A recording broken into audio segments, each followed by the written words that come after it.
The Rendezvous with English welcomes you to the latest episode of Transformation. Okay, we were reading Transformation yesterday, and we studied change in degree and changing from assertive to interrogative. दो types हमने पढ़े थे, ठीक है? और now today we'll be reading interrogative to assertive, that is vice versa, है ना? So today once again another test series has started, the most famous one which has been going on since 1980s, the most popular in the world, जो सबसे popular cricket की series है वो है Ashes. Okay, and our Kidambi Shrikant has also reached the Indonesian quarterfinals of the badminton as well. So Ashes series बहुत popular है, there is a lot of history about it, we'll discuss it someday. And of course Bipar Joy के बारे में तो आपने पढ़ा ही होगा, मैंने आपको बताया भी था. I told you how the name has been imparted to this cyclonic storm, okay, so which has ravaged parts of Gujarat. So 20,000 people have been evacuated. उनको निकाला गया वहां से because every life is precious, है ना? So and we love people around us. Similarly, human beings are good, but sometimes due to certain reasons different wrong things are done in the society. Let's leave those aside. So let's study interrogative to assertive. Golden rule एक बताया था कि sentence अगर positive है the answer has to be negative and vice versa. तो हम देखते हैं interrogative से assertive में कैसे change किया जाता है. So chill out guys and pay attention.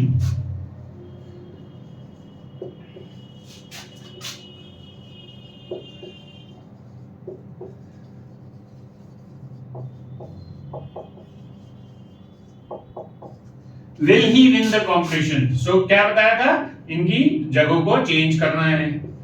कल बताया था the subject and the helping verb अगर दी हुई है, so they have to interchange their position while making from assertive to interrogative or interrogative to assertive. So he will, यहाँ पर एक negative word add करेंगे. He will not win the competition. ठीक है, समझ में आया? तो हमने क्या किया, सिंपली इन दोनों की पोजीशन को चेंज किया, एक नेगेटिव ऐड किया, right wrote the remaining sentence as it is. Next sentence देख लेते हैं, ठीक है.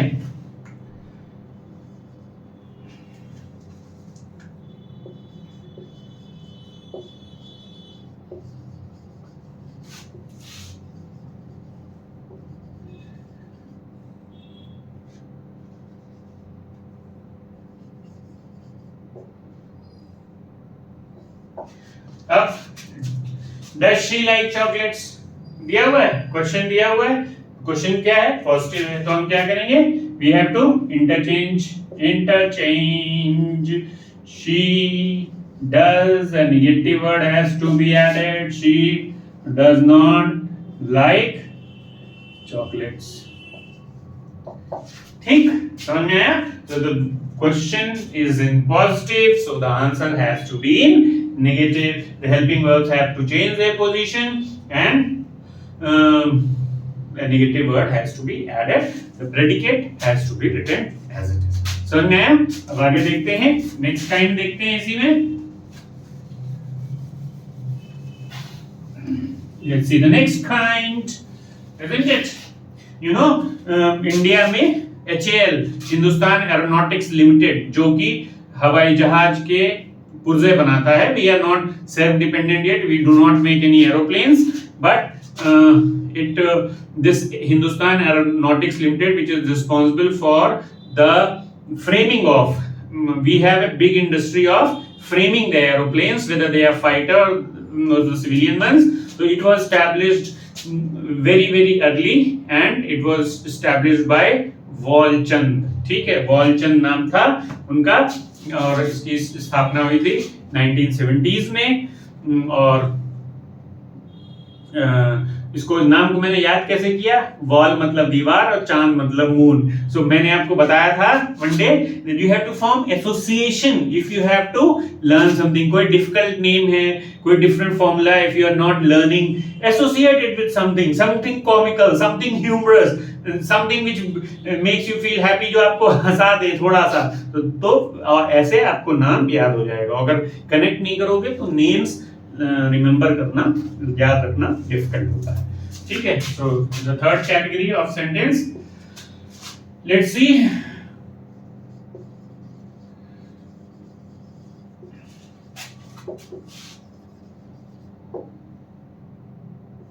सो मैंगो सीजन हैज कम, है ना?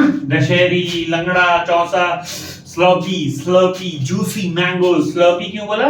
SLURPY, स्लर्पी। स्लर्पी मींस इसमें जूस भरा हो एंड वी एंजॉय, है ना? कुछ कार्ड दिखाए जाते हैं लाइक दशहरी, और कुछ स्लर्प किए जाते हैं, चूस कर खाए जाते हैं mangoes. So mango season, it's very very good one, everybody likes mangoes, I also like mangoes, after all they are good, है ना?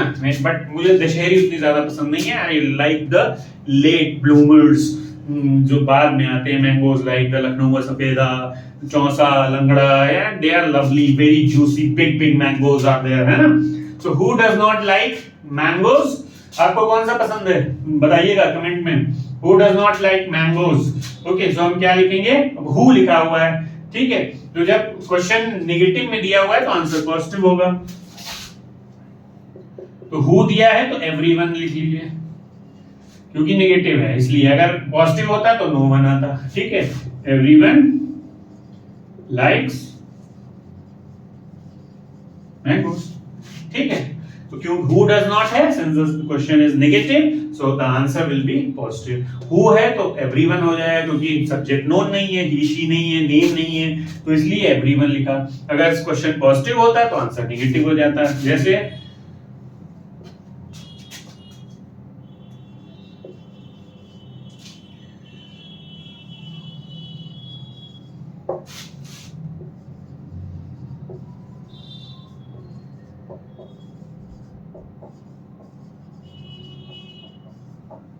who shouts loudly in the street? Now the question is positive, so the answer has to be no one shouts loudly in the street. ठीक, समझ में आया कैसे करना है? तो क्वेश्चन पॉजिटिव था तो आंसर नेगेटिव हो गया, क्योंकि हु का यूज हुआ है सिंस द सब्जेक्ट। हु क्यों लगा रहे हैं? Because the subject is unknown, it's not definite, whether subject ही नहीं है, शी नहीं है, नेम नहीं दिया हुआ है, इसलिए हम नेगेटिव सेंटेंस को चेंज करने में एवरीवन लगाते हैं, and when we are changing the positive sentence we use no one. ठीक है, समझ में आया? ध्यान से पढ़िएगा, बहुत इजी है ये टॉपिक, बस थोड़ा सा ध्यान दीजिए, यू विल डू इट। हाँ, एक्सरसाइज जरूर करिए। Practice makes a man perfect, so you need to practice continuously. Okay? So समझ में आया what is interrogative to assertive? कैसे चेंज करते हैं? एक नेम से देख लेते हैं sentence, last one.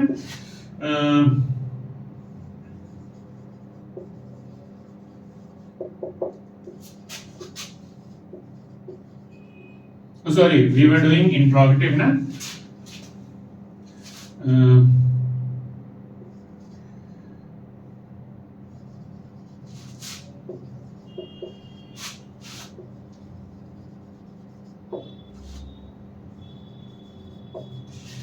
Whom did Anuj call?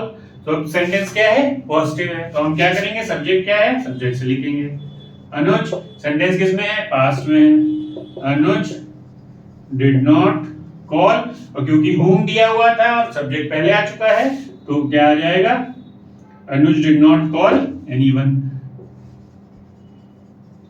अब नो वन नहीं लिखेंगे, क्यों? क्योंकि सब्जेक्ट नॉट दिया हुआ ना, अनुज ने किसको बुलाया, so will be using the negative sentence. So yeah, इस तरीके से in this way we'll be changing from interrogative to assertive. I hope it is clear. जितने भी वीडियोस देखिए प्रैक्टिस जरूर करिए, because after learning practice is necessary. I told you in the time management also that manage your time properly, do practice, make a proper schedule, then only you would be able to aim for success. So nowadays you would be spending a lot of time with your family members, है ना, घर पर काफी समय बिता रहे होंगे आजकल, और घर वाले भी घर वालों के साथ रहना बहुत इंटरेस्टिंग होता है ना. After all when you are a kid and when you live with the family members और दिन भर शैतानी करते हो तो मम्मी पापा परेशान हो जाते हैं, या पापा अगर जाते हैं, दोनों वर्किंग है ना, तो तब तो फिर कोई दिक्कत नहीं है, दोनों लोग चले गए, हम आजाद हैं, हम कुछ भी खाएं पिए कैसे भी रहें. बट व्हेन मदर और फादर और दोनों लोग जब घर पर होते हैं, then it becomes really very troublesome, isn't it? अरे तुम तो चिल्लाते रहते हो, अरे तुम तो शोर मचाते रहते हो, दौड़ते रहते हो, सोने नहीं देते हो, सुबह से उठ जाते हो, तुम्हें तो खेल की पड़ी है, कितनी भूख लगती है तुमको, दिन भर खाते रहते हो, आदमी हो दानव हो. इस तरीके के जो विटी रिमार्क्स हैं, है ना, हम लोगों को सुनाए जाते हैं, इस तरीके से कहा जाता है. क्यों? क्योंकि हम लोग घर पर रहते हैं, we consume lot of time, but family is a very very important thing, और family members should always be respected. देखिए एक बहुत बहुत important attribute होता है लाइफ का, वो है एंगर. ठीक है, एंगर जो है गुस्सा, ठीक है, ये बहुत इंपॉर्टेंट है. और जब आप कभी भी गुस्सा हो, ठीक है, so the best thing is to remain quiet, शांत रहिए जब आप गुस्सा हो. क्यों? क्योंकि जब आपको गुस्सा आ रही होती है, महात्मा बुद्धा ने, लॉर्ड बुद्धा ने कहा भी है कि when the heart is filled with anger and violence, it causes all sense to be forgotten. जब हमारा हृदय गुस्से से भरा होता है तो हमारा दिमाग खराब हो जाता है, हम सोचने की शक्ति भूल जाते हैं. तो इसलिए हमको अपने गुस्से को कंट्रोल रखना चाहिए. जब आप, जैसे मम्मी ने डांट दिया या पापा ने डांट दिया, तो हम मम्मी पापा से लड़ तो नहीं सकते हैं. अगर हम चिल्लाते हैं मम्मी पापा के ऊपर तो हम गलत हैं. We should not do that. They are parents, और वो जो कह रहे हैं वो डेफिनेटली हमारे बेटरमेंट के लिए, हमारी अच्छाई के लिए कह रहे हैं, क्योंकि उन्होंने ज्यादा दुनिया देखी है. दे हैव एक्सपीरियंस, इसकी इंग्लिश बता रहे हैं, ज्यादा दुनिया देखेगी. They have lived more number of days, या they have experienced many things in life. दोनों ही ट्रांसलेशन हो सकते हैं. तो देखिए सब चीज बताते चलते हैं हमको, तो उनको ज्यादा आइडिया है कि आपके लिए बेहतर क्या है. They love you very much and they don't want you to fall into any trouble. So उनकी वैल्यू करनी चाहिए. आप जितने भी बड़े हो जाएं, वो भी तो ग्रो कर रहे हैं, वो आपसे बड़े उतने ही बड़े रहेंगे जितने बड़े जब आप इत्ते से इत्तू से आए थे, गोदी में थे, तब अगर उन्होंने आपको खिलाया नहीं होता, उन्होंने आपको सिखाया नहीं होता, तो क्या आप आज इतने काबिल हो पाते? Have you been so good at this point of time? नहीं होते. तो उनको, उनकी रिस्पेक्ट करिए. सबसे इंपॉर्टेंट चीज फैमिली में ह्यूमिलिटी रखिए. Humility means kindness. अपने फैमिली मेंबर से कभी भी गुस्सा नहीं होइए, ठीक है. Do not get angry with them at all. उनसे पोलाइटली बात करिए, हंसकर बात करिए. अगर आपको किसी वजह से, स्कूल के किसी रीजन से, due to some friendship matter or due to any other reason you have got hurt, you have lost a match and you are angry while playing somewhere, so don't speak, be quiet. If parents are shouting at you, screaming at you, sit quietly, don't retort. Retort का मतलब, देखिए सब कुछ बताते चलते हैं आपको, इसीलिए retort का मतलब जवाब देना. भाई हिंदी हमारी बहुत खराब है, तो जवाब मत दीजिए. Don't reply unnecessarily. उनको जवाब दे ही नहीं करिए, वो बुरा लगेगा. आफ्टर ऑल वो आपके माता पिता हैं, और उनकी रिस्पेक्ट करिए. काइंड रहिए, ठीक है। फैमिली वैल्यूज बहुत इंपॉर्टेंट होती हैं। वो जिस समय में पैदा हुए और बड़े हुए वो समय दूसरा था। हो सकता है उनको modern technology, modern way of living आपकी पसंद ना हो या उनको जानकारी ना हो, इसलिए कुछ पेरेंट्स होते हैं they are very very adaptive, they are very very highly changing. जैसे मेरे फादर हैं, वो बहुत एडेप्टिव हैं, बहुत चेंज आता है उनमें। मैं उनको कोई चीज बताता हूँ या वो खुद, मैंने देखा आज जिस तरीके से वो मुझसे बातें करते हैं किसी भी टॉपिक पर, किसी भी बात पर हम बैठकर गुस्सा नहीं होते हैं एक दूसरे से। सिर्फ एक इंस्टेंस याद है जब पापा ने मुझ पे गुस्से हुए, कभी मारा नहीं, कुछ नहीं, हमेशा समझाया। So this is a quality of a good parent. So parent knows, और उन्होंने हमेशा मुझे फ्रीडम दी, मेरे फादर ने, कि तुमको जो भी करना है, तुमको, मुझको खेलना था, I wanted to be a sports person, तो उन्होंने लखनऊ में केडी सिंह बाबू स्टेडियम में मेरा नाम लिखाया, मैंने वहां बैडमिंटन खेला, I learn, I got a good training when I was in high school. Okay, the coach even praise me that this boy is good. वो बात अलग है कि वो मेरी ट्रेनिंग छूट गई बाद में, लेकिन उन्होंने हमें, मैंने कहा after 12th standard I want to study English and economics, I don't want to study biology. So he said it's fine, that's your choice. He never said. So वो हमको सपोर्ट करते हैं। तो इसी तरीके से वो आप, जो पिछले एपिसोड में मैंने कहा था, एक तो थोड़ी सी करेज डेवलप करिए कि अपनी बात को उनसे शेयर करिए, छुपाइए कुछ नहीं। देखिए आप छुपाएंगे तो आपके अंदर डर आएगा, and this fear will not let you discuss things with your parents. ये आपको अपने मम्मी पापा से चीजें डिस्कस नहीं करने देगा, क्योंकि आप डरते हैं, छुपाते हैं चीजें, आपको लगता है क्या कहेंगे। लेकिन जब शांत मन से उनसे बात करोगे, डिस्कशन करोगे, तो हो सकता है वो भी सुने, वो भी समझें, वो भी अपने आप को बदलें कि नहीं ये तुम्हारी रिक्वायरमेंट। वो फोर्स कर रहे हैं कि नहीं बेटा तुम 12th के बाद इंजीनियरिंग करो, तुम्हारा मन है, तुम आर्टिस्ट बनना चाहते हो या स्पोर्ट्स पर्सन बनना चाहते हो, तो उनसे बैठकर बात करो कि पापा या मम्मी मेरे से ये नहीं चल रही है, मेरे से बायोलॉजी नहीं चल रही है, मेरे से मैथ्स नहीं चल रही है, I am not able to study English और हिंदी और whatsoever, so please let me decide what I want to pursue. लेकिन हाँ, वो कंस्ट्रक्टिव होना चाहिए, वो दिखना चाहिए कि आप उसकी तरफ फोकस्ड हैं कि नहीं है। It should reflect in your actions.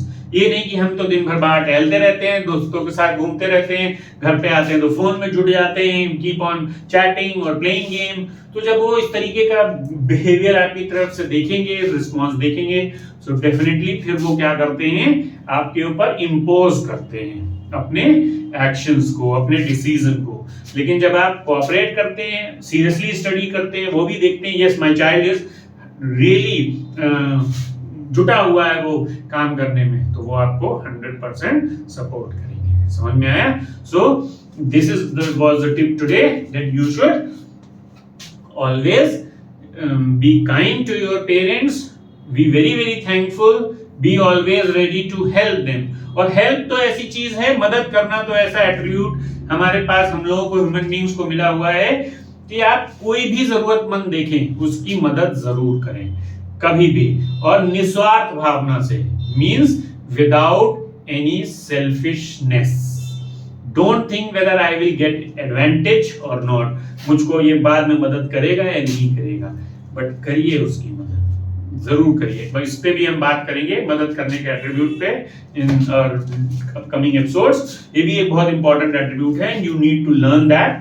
कुछ बहुत अच्छे बच्चे हैं जो या वॉचर्स हैं, I know you are very good, you have been very kind, you have been helpful, but अगर कहीं पर भी एंगर वाला एट्रीब्यूट आ रहा है अपने फ्रेंड्स से, पेरेंट्स से, स्पेशली पेरेंट्स से, please try to change, please be silent, because anger spoils everything. If you will be silent, if you will be quiet, you will be able to think better.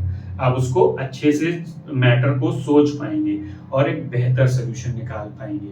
अगर आप गुस्सा करेंगे तो जैसा बताया ही Lord Buddha ने क्या कहा था कि हमारा दिमाग खराब हो जाता है, हम सोच ही नहीं पाते हैं कि क्या करना है। शांत मन से सोचिए, बहुत सारे आइडियाज निकलेंगे आपको किसी भी प्रॉब्लम के सोल्यूशन के। गुस्से में सोचने से आइडियाज नहीं आएंगे, सिचुएशन खराब हो जाएगी। ठीक है?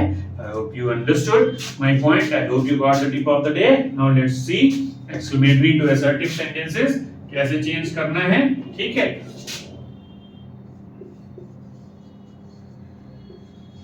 तो एक्सक्लेमेटरी सेंटेंस क्या होते हैं? एक्सक्लेमेटरी सेंटेंसेस होते हैं जो सेंटेंसेस सडन एक्सप्रेशन को डिनोट करते हैं, है ना? किसी चीज को देख के wow, what a shot, how beautiful this man, how beautiful the place is, what a building it is, okay, yes I have won the match. So ये जो हमारे सडन एक्सप्रेशन है, दो तरीके के एक्सक्लेमेटरी सेंटेंस है।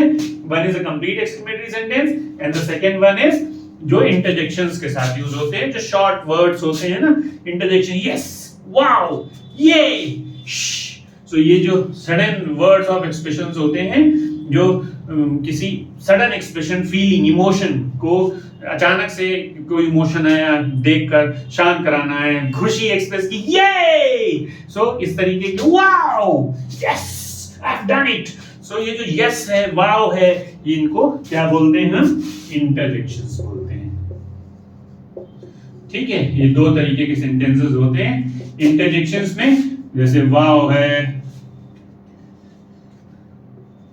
यस ये है, ये जो भी है सिंगल वर्ड्स हैं, है ना, है, तो ये जितने भी सिंगल वर्ड्स हैं इनको क्या बोलते हैं? इंटरजेक्शंस। ये भी एक्सक्लेमेटरी का ही पार्ट है और ये कंप्लीट सेंटेंस है। तो let's see the changing of them, कैसे इनको हम चेंज करेंगे।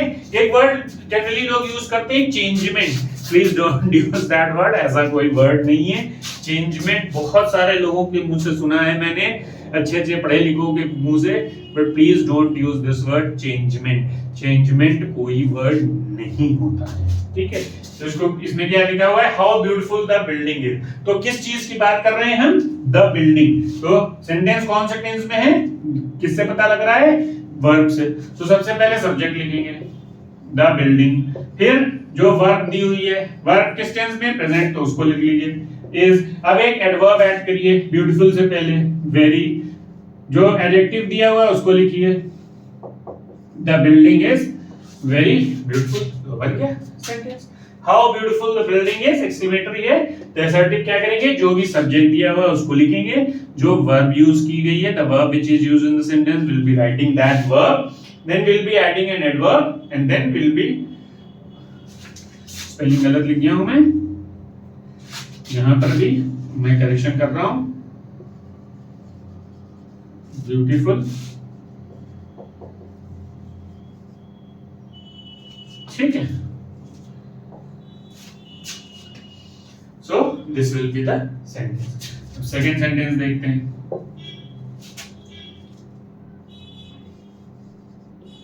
What a shot, ठीक है। अब सेंटेंस दिया होगा what a shot। अब the subject here जिसके बारे में हम बात कर रहे हैं वो क्या है? नॉन लिविंग है, ठीक, नॉन लिविंग है, और यहाँ पर शॉर्ट ही सब्जेक्ट भी है, शॉर्ट ही वर्ब भी है। तो हम क्या करते हैं? तो सेंटेंस व्हाट अ शॉट किस टेंस में होगा? फिर इसके अकॉर्डिंग प्रेजेंट टेंस में। तो हम इसके लिए इट का यूज करेंगे, because it's a verb and it's a subject also. So it is, क्योंकि प्रेजेंट में है इसलिए इज आएगा। It is a very nice shot लिख सकते हैं यार, या it is an excellent shot, ठीक है। दोनों में से कोई भी लिख सकते हैं। It's a very nice shot और इट्स एन एक्सीलेंट शॉट। क्यों इट का यूज किया? Because is the subject as well as the verb and that's why we are using it, since the sentence is in simple present, so we are using is, और फिर एक verb adverbs लगा ली हमने, यहाँ पर दो लिख दिया, यहाँ पर एक एडवर्ब लगा ली, ठीक है। समझ में आया? नेक्स्ट कैटेगरी देख लेते हैं। ये आसान है, ध्यान से पढ़िए, सब समझ में आएगा, कुछ भी डिफिकल्ट नहीं है।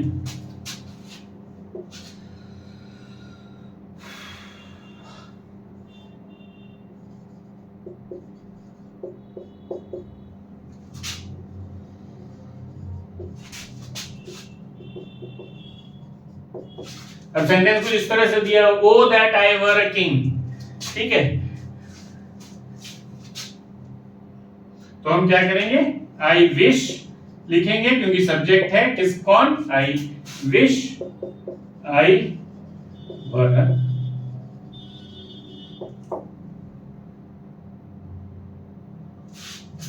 I wish I were a king, ऐसे लिखा जाएगा। वो दैट को रिप्लेस करेंगे आई विश से और आई वर अ किंग को, क्योंकि जब विश का एक्सेस करते हैं तो आई के साथ वॉज नहीं वर यूज होता है। ठीक है, समझ में आया कैसे चेंज करना है? This is how you will be changing.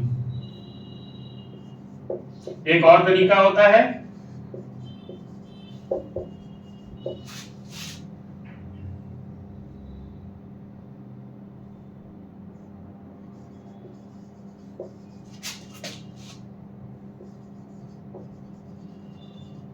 Would that place be mine, तो इसमें भी विश ही एक्सप्रेस हो रही है। I wish that place be mine, I wish that place be mine, इस तरह से लिख सकते हैं। ठीक है, ये भी विश ही है इसलिए उसको वैसे ही लिख दिया जाएगा। ठीक है, दैट प्लेस इज माइन, क्योंकि this was subject, so we wrote subject सबसे पहले लिखते हैं ना, सब्जेक्ट को ऐसे ही। ठीक है, and the last category is, इसी में जो लास्ट काइंड है वो ये है, अगर सेंटेंस में दिया हुआ है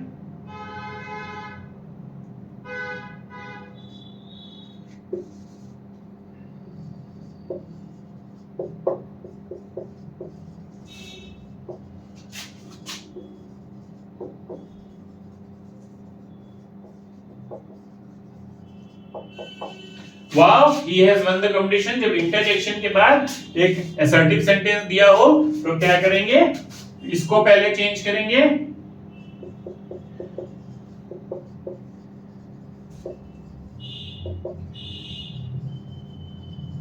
इट इज वेरी डिलाइटफुल, फिर दैट लगाएंगे, it is very delightful that he has one the competition.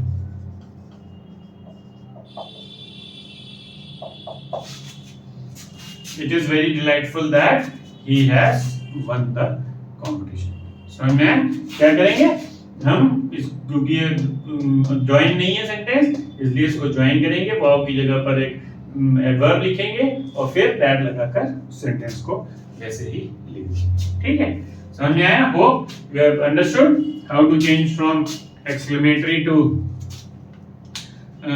assertive. ठीक है, and keep practicing the sentences properly, because if you will not practice then the effort will be wasted. Studies पढ़ने से कोई फायदा नहीं होगा, इसलिए अच्छे से पढ़ाई करिए, अच्छे से स्टडी करिए, and we keep learning about more topics. Many things are left in this transformation only, so we'll keep learning about them in the upcoming episodes. Do learn, and if you find them interesting, I would repeat again, do like, subscribe and share. Enjoy your time. Bye bye.